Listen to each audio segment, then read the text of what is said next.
Close to 20 heads of state and many more heads of delegation have come to Addis to attend the 29th African Union Heads of State Summit. Right after the group photo, the highly awaited Kagame report was presented to leaders in a closed-door session. It represents a blueprint for the AU's institutional reform plan and its execution.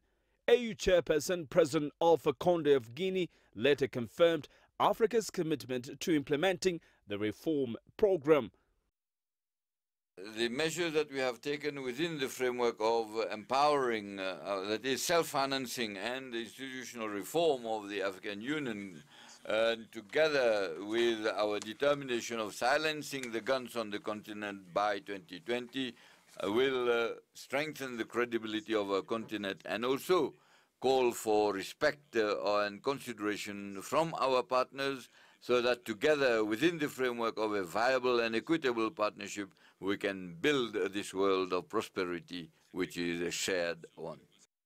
The UN, through its Deputy Secretary General Amina Mohammed, also expressed its solidarity with the AU on its transformation journey. Amina called for a synergized partnership of the African Union and the United Nations. We must never stop building bridges towards one another, overcoming broken promises on both sides by fortifying them to bear the weight of the expectations we have for one another and that the world has for us.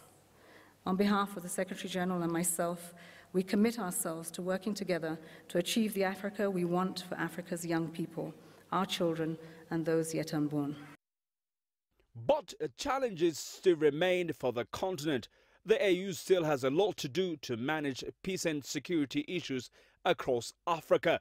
Commission Chair Moussa Faki Mahamat wants leaders to stay alerted about potential conflicts, and the AU remains determined to resolve security issues in Mali, South Sudan, Central African Republic, Libya and other flashpoints.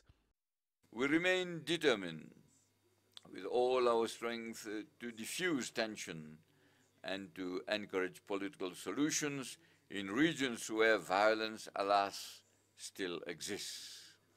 The objective of silencing the guns by 2020 is very much on our horizon.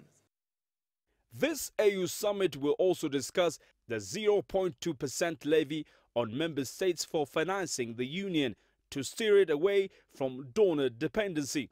As a symbol of solidarity for the continental organization's self-reliance ambitions, President Robert Mugabe of Zimbabwe has donated $1 million to the AU Foundation.